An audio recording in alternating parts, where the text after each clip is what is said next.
Hey everybody, this is Doctor Incorporated bringing you the truth about employed physicians. We are about to start a two-part series on the $400,000 target that doctors have on their back from the Biden administration.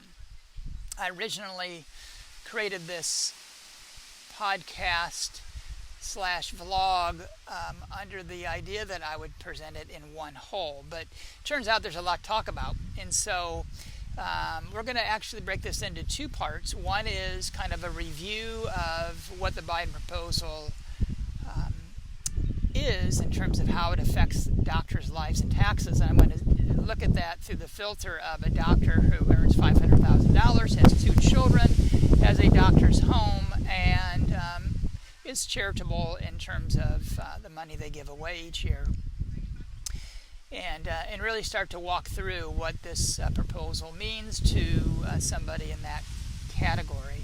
And then the second part of this presentation is going to deal with the specific tax strategies that you can make as an employed doctor that help reduce your tax liabilities when it comes to this proposal. So there'll be 2 parts of this. The first part will be about the actual Biden administration proposal and a little more nitty-gritty details, and then the second will be about responses or changes that you can make that help reduce your overall tax liability. So tune into this 2-part series and enjoy right here from the island of Kauai. Hey, good day everybody. This is Doctor Incorporated bringing you the last installment of the truth about employed physicians from the island of Kauai. It's time for me to wrap up my business trip here and our remote broadcasting that we've been doing. And today we're going to pick up a subject that I think is coming on the radar of a lot of doctors, and that is the $400,000 target that the Biden administration has placed on our taxes. There's a lot kind of involved in this new proposal that's being debated by Congress right now. And I want to take a few minutes to kind of walk through that and what that means to you as a doctor, because quite honestly, a lot of my listeners are going to fall into the category that Biden has targeted. And some of you are thinking, what can we do to avoid those taxes and to save some of our money, leave it in your pocket, and not have to give it to the government? So let's start by just covering a few items that really come with this. First of all, doctors with our high income and our growing W-2 status as employed physicians are really easy pickings for almost every political party that really needs to do 3 things in terms of what our government does. Those 3 things are: we need to identify money to pay for the spending programs that each political party wants to have to make our country better. I'm all for making our country a better place to live in, and I'm all for this all the way around. But they need money to do this, and they're going to try and identify people like you and I who are high income earners to do that. Number 2, we have a lot of national debt that has a growing large amount of interest on it, and somebody has to pay for that growing national debt. That's you and I, or big corporations that have to do this. And then there's the refilling of the shrinking Social Security fund that we all know is likely to go bankrupt in the future years if we don't do something to refill it. The money to do all 3 of these things, the spending programs, the paying our national debt, and the refilling of the Social Security fund, has to come from somewhere. To be honest, it's the large corporations and the high income earners that are likely to be the targets, just like Biden's proposing. I'm going to start out our segment by sharing with you, through the eyes of an example, what this tax proposal would do. I want to pretend that you're an employed W-2 doctor who earns $500,000 a year, who have a doctor's house mortgage, and makes about a 10% charitable contribution each year to the charities of your choice, and have 2 children. If all those things hold true, and we apply those elements to the new tax proposal being proposed by the Biden administration, you would pay $23,000 more in taxes this next year. That's primarily due to the changes in the income taxes and the Social Security wage taxes, but also due to some changes in the itemized deduction limits.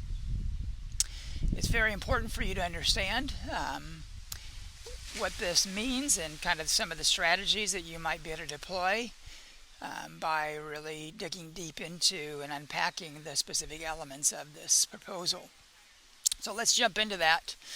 And at the end of this talk, we'll talk a little bit about the things that you can do to make changes in your current financial structure to maybe strategize and eliminate some of your tax liabilities based on this proposal. First of all, let's talk about income taxes. You have to understand that you have a target on your back because there's an ethical principle that is in play for Americans in general and our American government and our democracy, and that is it's expected that the rich are going to pay more than their fair share of taxes in the U.S. This is just a generally accepted principle that is true for our country, and it's a reality, and that's why that $400,000 target's been placed on your back. Doctors are in the top 2 to 5% of earners in the U.S. based on the adjusted gross income of $220,000 to $540,000 of income. That puts you in the top 2 to 5%, believe it or not. The top 1% of earners in our country earn $540,000 or more, and this represents 21% of the earned income in the U.S. that pays for 40% of the income tax. So basically, the more money you earn, the greater the proportion of income taxes you're going to pay compared to the rest of the population. The sweet spot when it comes to earning money and paying taxes, it turns out, in our current system, is if you earn between $115,000 to $218,000. Those folks earn about 11% of all the income in the United States and pay about 11% of all the income taxes in the United States. If you're below that mark, you're likely earning a percentage of income that's lower than the upper income earners and paying less than your share of taxes compared to the upper income earners. So doctors, the fact of the matter is you're in the upper echelon and you're therefore going to pay more than your fair share of taxes. The proposal from the Biden administration is to increase the W-2 single taxpayer who's married and filing jointly from the current 37% rate to 39.6% rate. Using the $500,000 adjusted gross income annual income as our example, you would pay $4,000 more annually in the Biden's proposal compared to your current state of taxes. Your effective tax rate would increase by 0.8%. I will note that this does not include state taxes, which depends on your location, how much state taxes are when it comes to income.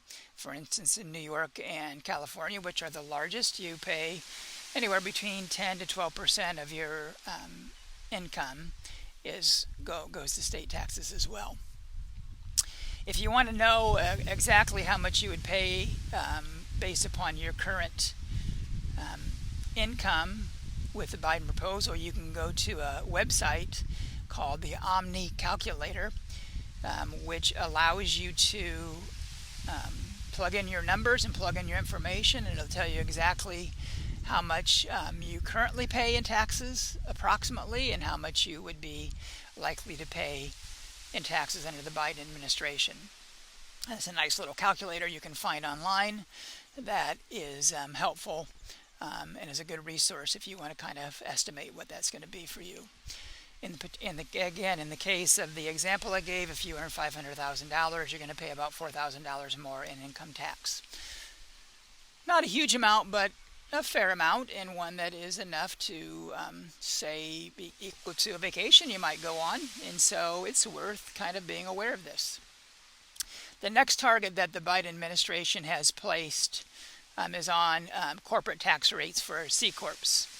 Now, for a lot of you doctors, you're going to tune out at this point because you're going to think this doesn't apply to you, because that's really for large businesses, which are the people who typically employ you. And they currently represent about 20% of all businesses in the U.S., the C Corps. But they actually generate 4 times the income that the small businesses do. That's why they are the prime targets. They are the income generators in our country. S Corps, or LLCs, and partnerships are not being ignored in this tax proposal from the Biden administration, but they're not the big money bags that the C Corps are. And so currently S Corps and LLCs pay a pass-through tax for the owners of the LLC and S Corps and partnerships at about a 20% tax rate. But there's some discussion about phasing this out for pass-through income if you earn more than $400,000. So if you're in an S Corp, LLC, or partnership, just be aware that there's some debate going on at this time about the potential for you to pay more than 20% of those pass-through taxes in small corporations or small businesses. Currently, the proposal is to increase the flat tax rate for C Corps from 21% to 28%, which would yield a large amount of income for the government to do their programs. It's a little helpful here to understand why this might be important to doctors, or why this has some impact on doctors, and that is a generation ago, when the government last went after a doctor's high income, the majority of doctors were in small business private practices and organized in corporations that were private practices that were often framed as personal service corporations. At that time, the government had turned their attention to this group of high income earners and small business people and began to crank down on their tax rate and increase it to 35%. This, along with the Stark laws that came into play in the late 1980s, drove doctors into what we call safe harbors of employment, meaning the doctors left the high corporate business taxes of their small businesses and turned those over to the large C corporations or healthcare employers to manage, so that they could just simply collect a paycheck. This mass conversion of doctors away from the small business structures is what allowed for a combination of business owners and business ownership and employee designations as the taxable entities. Now doctors were sequestered, that's you and I, into individual taxpayer status that most of you are very familiar with at this point. And that is, you become a W-2 income earner as an individual taxpayer. Or you become a 1099 self-employed business or a sole proprietor or a self-employed person, however you want to designate that, but basically you receive a 1099 from the person that you're being paid by. If you're a doctor, in that case would be a healthcare employer of some type. And so whether you're a W-2 income earner or a 1099 individual tax earner, you are being sort of funneled into a tax situation that provides you with less maneuverability when it comes to managing your tax liability. So it's helpful to understand how you've arrived at this point, but the reality is that as an individual tax earner physician, you are having fewer and fewer options. And we'll get to that when we get to the end of this podcast, talking about some of the strategies you can make. But the truth is that once you've moved out of that small business structure, you've lost a lot of options that you have for managing your taxes. So the Biden administration also has Social Security taxes on their radar. As I said, the Social Security fund is shrinking and dying. And it has to be replenished and refilled in some way. Rich, who make up 3 to 5% of the adjusted gross income earners in the country, are an ideal target. They're the people who have some discretionary income that will help pay for the Social Security fund. Currently, you give about 12.4% of your earned income to the Social Security fund. That's 6.2% for the employer and 6.2% that comes from the employee. And this 12.4% is taken out of your paycheck until you hit the $142,800 mark. And then after this, there are no more Social Security taxes. The Biden proposal would keep this rate in place, but it would resume the 12.4% Social Security tax after your adjusted gross income hits $400,000. In essence, this would create a safe haven or donut hole for avoiding extra Social Security taxes if you keep your AGI between $142,800 and $400,000. So using our $500,000 income earning doctor as an example, you currently pay $62,000 of that income for Social Security taxes. Under the Biden proposal, you would have $12,400 more removed from your income due to the Social Security taxes for a total of $74,400 that you'd be paying as part of that. That breaks down into $62,000 for the first $400,000 that you earn, and for the next $100,000 that you earned over that $400,000, you're paying $12,400 more. If you're an individual taxpayer, especially a W-2 earner, you have very little ability to reduce this liability in any way whatsoever. In other words, you can't avoid it. Now, there's another element that's going to potentially affect you that involves some of the deductions. But before I get to that, I want to just pause here and help you understand that as a W-2 earner being employed by a large C corporation as a doctor, you do have some options to reduce your tax liabilities when it comes to the income tax and when it comes to the Social Security taxes being proposed. It really involves you making a transition to your own small business S Corp or a PC that you would call Dr. X PC. And if you make adjustments to that sort of business structure and then form a contract with your current employer into what's called an employee light or employment light contract or a PSA, you would have a lot more options when it comes to your taxable structures and your compensation to reduce your Social Security liabilities as well as your wages. Ultimately, you have much more maneuverability to limit your tax liabilities when your income flows through an S Corp such as Dr. XPC. Now, don't miss this critical point for employee doctors. And this is one that took me a long time to figure out, because I used to think that basically there was a Y in the road, that either you were going to be an employee of a large C corporation or you were going to go into private practice and have your own small business or S Corp. I didn't think it was possible to be an employee of a large C corporation and yet still have your own small business structure called a PC. The truth of the matter is, through this relatively progressive and newer business structure called an employee light or employment light agreement that involves a PSA, you can have your cake and eat it too. You can be an employee of a large C corporation, but yet do that through the envelope of your own professional corporation. Employment doesn't mean you can't have your own PC or S Corp is the bottom line. You can. And when you do that, you have a lot more opportunities to manage, manipulate, and flow your money through both your individual tax and income structures as well as your corporate one. Your employer and the government want you to believe that basically the only way to designate and receive your income is through as a W-2 or individual tax earner or as a 1099 individual tax earner. But the reality is that you don't have to follow those traditional routes that doctors now follow all the time.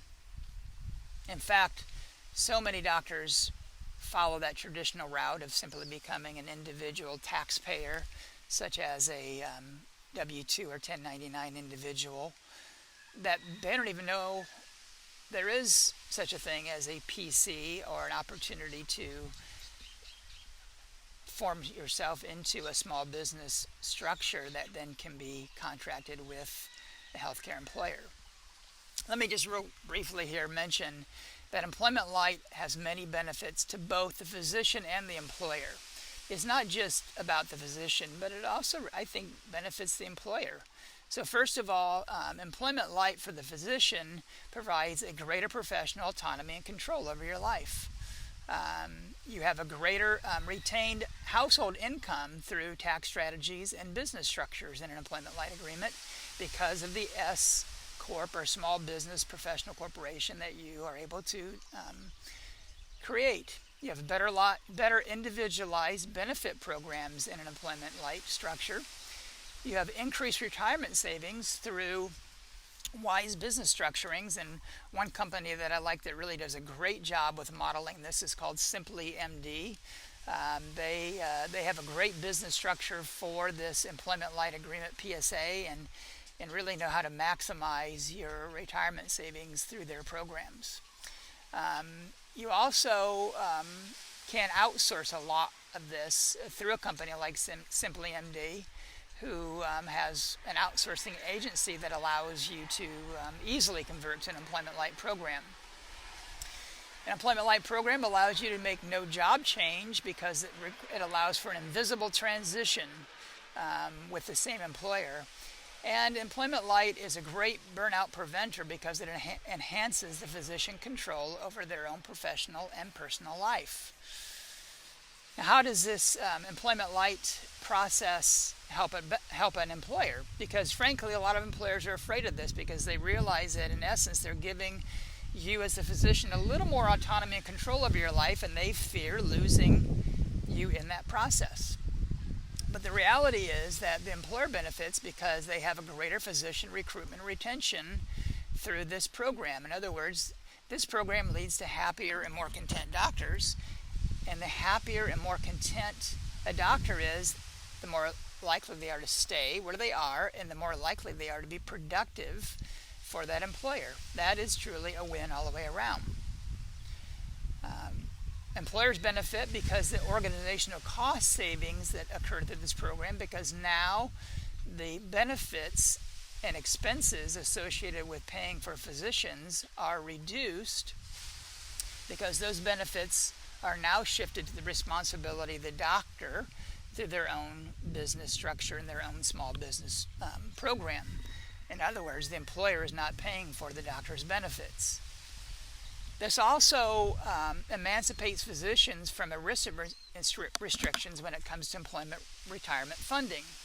The employer is no longer paying for the doctor's retirement, and now the doctor's retirement is being paid solely by their own small business corporation, which, by the way, allows the doctor in their small business structure to save a whole lot more for their retirement, because the ERISA restrictions don't limit you quite as much in a small business structure. There's some nuances of that you have to sort through, but the reality is you have a greater potential to save a lot more money for retirement in a small business structure. Employers also are able to reduce their overhead expenses because they basically are outsourcing a good portion of the expenses associated with physician employment to an agency company like Simply MD, who can manage that for the employer for their Employment Light Agreement employee. The employers are able to maintain market share of patients via this highly aligned physician employment model. That's basically is a pretty seamless transition for the employer, other than now the doctor's paycheck is not issued to them as an individual doctor, i.e. a W-2. It is issued to the doctor in a 1099 because it is sent to the doctor's PC. And then that business is responsible for the taxes owed, not the employer. It also reduces physician burnout through a novel model that restores physician control over their lives while saving the employer money. This is basically what I would call win-win relationships. So if you've not heard of employment light agreements or have not heard of employment light options, it's just a real quick primer on that, and I encourage you to check that out online. There's a bunch of resources out there. Check out more information on our website and our social media channels that talk about employment light. And if you want to just hit the easy button, go to simplymd.com and look at the agency like them who provides the services for doctors and helps them really organize themselves in a way and provides a lot more tax liability management options. So after that little semi-infomercial about employment light and taxes and so forth, let's come back to the Biden tax proposal. They do also recommend or are proposing that there be an increase in the capital gains taxes on appreciated assets. That be your taxable accounts and dividends. In this proposal, for those people who earn more than $1 million, which is not most doctors, but it could be some of you doctors, they recommend an increase in the current tax rate of 23.8% to 43.4%. With state taxes being on top of this, in California that would add in 10 to 12%, New York 10 to 12%. But again, if you're using the example that we've talked about, or the doctor earns $500,000 a year, this is not going to affect you. But itemized deductions is an area that will affect you. That being mortgage interest, charitable contributions, and state and local taxes up to $10,000.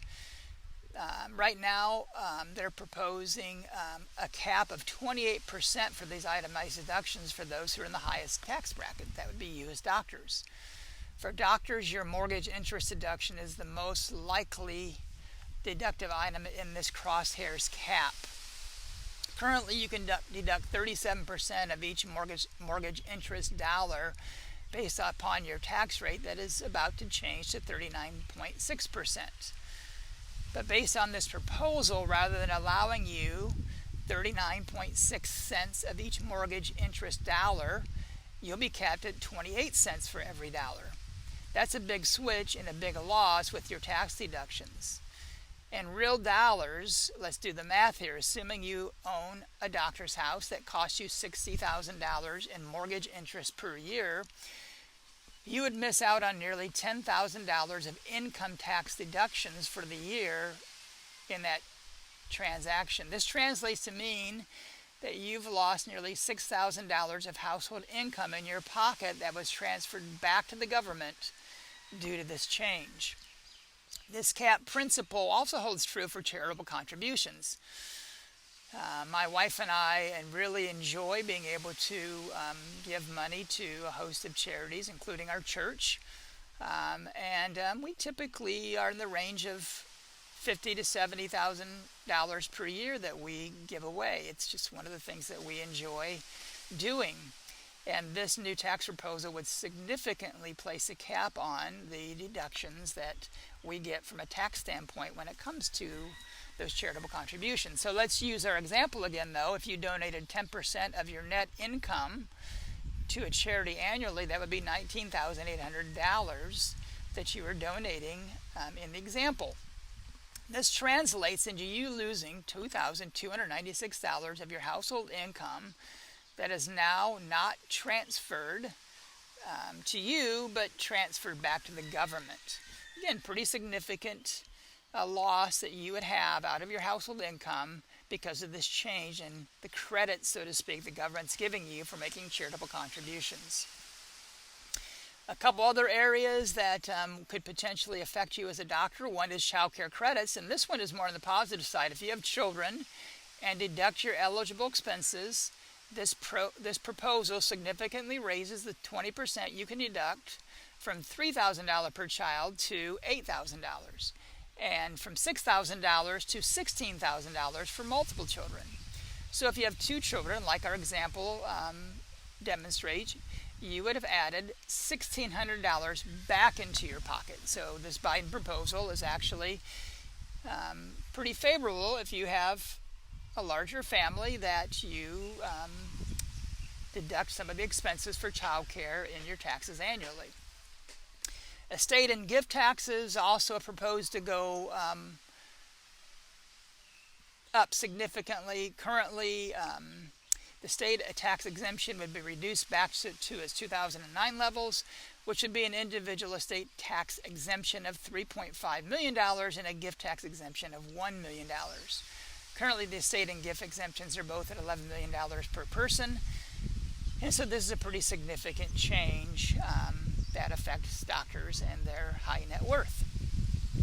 So again, the bottom line is, using our example of the W-2 employed doctor earning $500,000 and having a doctor's house mortgage and making charitable contributions with 2 kids, they're going to pay $23,000 and 96 more dollars on top of that, or a total of $23,096 in taxes with this Biden proposal.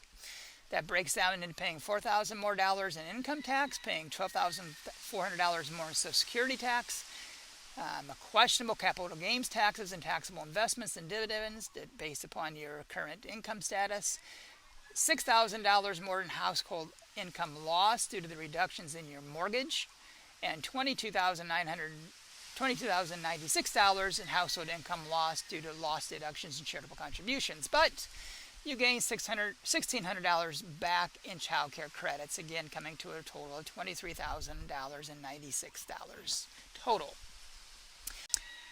Hey friends, I kind of brought this first half to an abrupt end because I realized as I was doing it, it was taking a little longer than I anticipated for us to kind of walk through the proposed Biden administration's new tax laws and how it would affect doctors who earn over $400,000. And so we're going to stop here after we've unpacked some of the particular elements of that tax proposal that has not yet been turned into law, but is definitely being debated by Congress at this time. And we're going to break this into a second session that you can tune into next week that talks about the different strategies that are involved with how you can reduce your tax liability based upon the proposal being placed by the Biden administration. There are some things you can do, and I invite you to tune in next week to hear a little more about those opportunities and adjustments that you can make. Thanks for listening to the first half. It's not all doom and gloom, but there are certainly changes that you can make that will make a difference in putting money back into your household income rather than giving it to the government.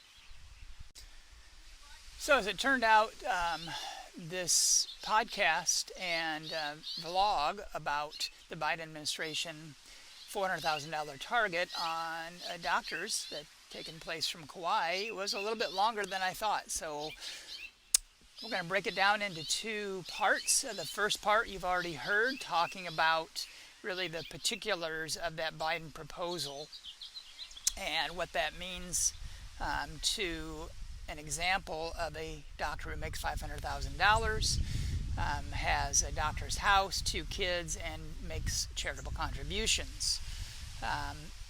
And we're going to now unpack the second half of the podcast by really moving past that bottom line example and talking about the strategies that you can deploy to reduce your tax liabilities based upon this Biden proposal. Again, using that example, to summarize, you would be paying $23,096 more in taxes if you're a doctor earning $500,000, having 2 children, have a doctor's house, and make charitable contributions at about the 10% of your net income rate. And so let's move into part 2 as we kind of jump in and talk about recommended adjustments and strategies for your own tax liabilities.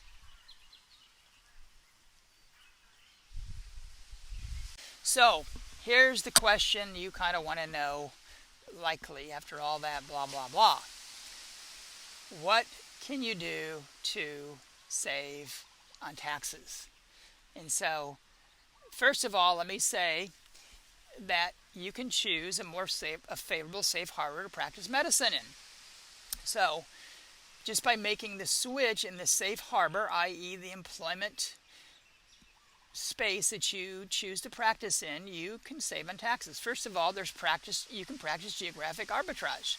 You can choose to work in an area where the cost of living is less, such as the Midwest and South, and have an income under $400,000 that can be stretched a lot further. So in other words, get paid a little bit less, but live in an area where that money goes further. That's a real simple change to make. Another is choose to work in a state with lower tax liabilities for high-income earners. California and New York are the worst spots, leveraging themselves at 10 to 12% for high-income earners. But you can choose to work in a state where those tax liabilities are much less. You could transition to working for a private practice as a shareholder, i.e. an S corporation. So rather than working as an individual W-2 or 1099 employment for a large C corporation, you could move into private practice or join a group practice. This is a little bit riskier, but especially in the private practice business shareholder, you do have a lot more tax strategy options. So again, it's one of your options. You could also form a business like a professional corporation. I've mentioned that earlier, to funnel your personal medical side gigs through. In other words, you can form that PC not for your primary income source, but all the side gigs that you do could be funneled through that professional corporation, therefore reducing some of your adjusted gross income. This will increase your tax strategy options and help you reduce your W-2 income from your employer and other sources. Keep in mind, if you do form a PC, though, that now your income through that PC will be distributed in two ways. One through a salary that you control in terms of the amount, and one through business distributions or dividends that you control as well. You could also form your own business and, quote, go off the grid. In other words, start a cash-only medical practice that operates outside of the traditional healthcare system. Functional medicine, personalized medicine, concierge medicine, or direct primary care, just a few examples and names that are being used today to do this. Doctors that do this often exchange a bit of lower income for greater control over their personal and professional lives and a better sense of well-being. While you might earn more than $400,000 in this business structure, most doctors don't, and therefore this sort of transition is one that reduces a lot of your hassles with corporate health care and also allows you to reduce your tax liabilities to a large extent. Another option, rather than using more favorable terms in the current small safe harbor that you're in, is you can just simply adjust the sales that where you're at in the safe harbor that you're currently employed and do something different with your employment structure. This is my personal favorite, and it's really what I did about 10 years ago. First of all, you can explore a deferred compensation plan with your employer in order to reduce your adjusted gross income. I recommend you review this as a professional familiar with how it will work and how it can be parsed into your current tax situation, but it is one option for you. The second is you can negotiate for compensation that you currently do for free. This is what I call extra income that will really help offset the higher taxes you're paying through this Biden proposal. Be aware, though, by adding in this extra income, the net may not be as beneficial as you think, but it certainly is an option because there's a lot of things that doctors do for free when they could be getting paid for it. In my case, as an example, I added in ER hospital call pay. I negotiated a rate for this separately for adult care, a pediatric and newborn care, and OB care based on a fair market value hourly rate. In a rural location, I knew my hospital would have to expensively outsource this if our small group didn't cover it. And I understood my leverage points when it came to this, and this alone increased my annual compensation by around $40,000. Medical directorships is another opportunity for you to earn a little more income through your employer by some of the stuff you're currently doing free. Uncompensated leadership in your clinic is often overlooked by doctors. For instance, you may be overseeing the on-site lab, or you might be involved in team leadership or supervising students and residents. Or perhaps you serve within the governance structure of your employer's physician governance structure. Your time and credentials are worth something here. I added $4,000 to my income as a sports medicine director, for example, that I have been doing as a volunteer for the prior 20 years. And then there's supervision. Are you being asked to supervise extenders like PAs or NPs? By seeking compensation for this, you're able to add some additional income. I was able to add in $5,000 annually with this line item alone. Another option is for you to form your own personal corporation or professional corporation called Dr. XPC.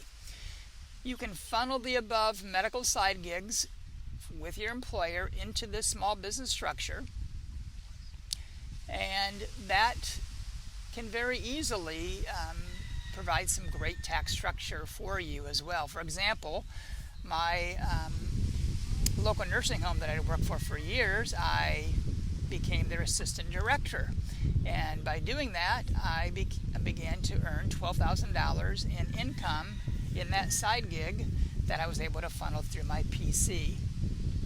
But I think the most powerful transition you can make is by turning your primary job into an employment line agreement through your PC by changing from the traditional employment contract that you're currently in.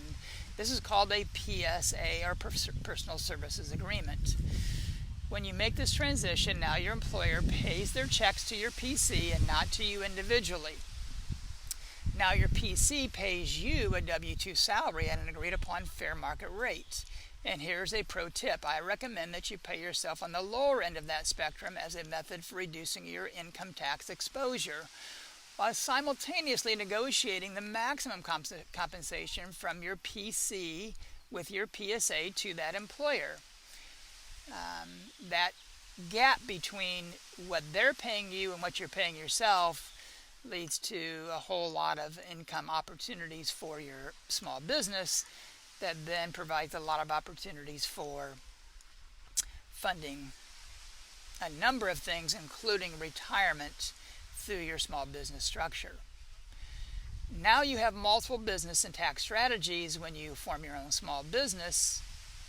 And again, this is not a traditional private practice model that you can use to enhance your financial position of your household. The three primary ways that you improve the financial position of your household through this small business PC structure is, number one, retained income. The cash flow in this process leads to more income in your home in a tax-favorable manner. In the end, it's like getting a raise because, frankly, you get to keep more money in your household. There's some wise business structuring that's behind that process. And unless you understand some of that business structuring, you are not likely to arrive at that retained income. And so I encourage you to consult with a business professional to help you in that. Again, Simply MD is a great company for doing that business structuring. Number two, you have increased retirement funding through your own small business. In the small business bubble, the restrictions are not limiting how much you can place in your retirement funds. For instance, in my case, I was able to sock away 4 times the amount in my 401k cash balance plan than I could with my prior C Corp traditional employment arrangement. This is a significant amount of retirement savings for me, and it would be the same for you most likely. And then lastly is tax savings. This transition lowered my federal effective tax rate to between 13 to 16% annually. Now that sounds a whole lot better than the current effective tax rate of 23 to 25% that is due to go up based upon the Biden proposal. Buried within this is a significant lowering of my taxable income individually while paradoxically increasing my household income. Let me say that again. in this business model, individual and small business structure, I'm able to increase my household income while at the same time reducing my tax exposure. That seems like an impossibility, yet it is possible. For instance, specifically in my case in 2019, my W-2 salary, if supplied by my C Corp employer, would have cost me $68,751 in federal taxes. But in my small business PC structure, that same income resulted in $57,134 in taxes. The federal tax savings in that structure was $11,627 alone. How? That's the secret sauce of small business strategies, and is beyond the scope of this podcast to fully explain to you. But most of you are looking for the easy answers, not the small business answers, not the complex transitions that I've talked about, although quite honestly, changing to an employment light agreement is a pretty simple transition, especially when you outsource that to another agency. But most of you are looking for the easy answer, that you want to remain in your current safe harbor, your current employment, and you want to adjust your personal finances to simply reduce your taxable income and your tax liabilities. And as a W-2 or 1099 individual tax earner, there's a few things you can do that will help reduce your adjusted gross income, perhaps below the $400,000 mark. There's not a lot, but there's a few. So here we go. First of all, you can reduce your above-the-line income. Hopefully, most of you are already doing this, but you can max out your health savings account contributions. You can max out your traditional IRA contributions, and you can max out your 401k, 403b, and 457 plans with your employer. All of these have some tax efficiencies to them that allow you to reduce your adjusted gross income above the line. Next, you can optimize and track your potential deductions. Again, some of these are under target by the Biden administration, but currently there's a lot of opportunities here for you. First of all, charitable contributions. Be charitable, be generous with your income, and by doing so, you can reduce some of your tax liabilities. So I call that, again, a win-win. You help somebody else, and you help yourself in the process. Your primary home mortgage deduction can also be used to reduce your adjusted gross income.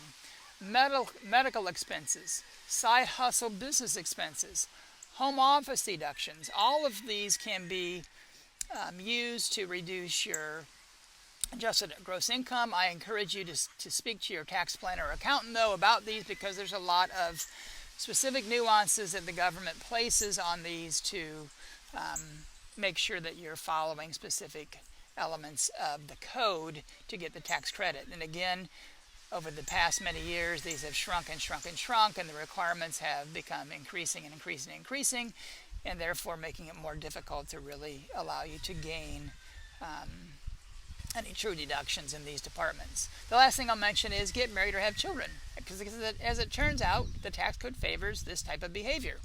So if you're on the fence, this might be a good year to choose to get married or start a family, because it's going to benefit you in the long run when it comes to the tax code. Just simply be aware, listeners, that as an individual taxpayer, that being W-2 or 1099, your menu of options to reduce your individual tax liability is shrinking every year. In many regards, you have a target on your back as a high-income earner with little maneuverability. You are easy pickings for every political party's need for their spending programs, for paying off the national debt, and for refilling our shrinking Social Security fund. Doctors, you need to be proactive, not reactive when it comes to this. So think through where you're at in your own situation, and I encourage you to make some changes in your current life, financial situation, and structures to reduce your tax liability, because changes are coming and a target's on your back.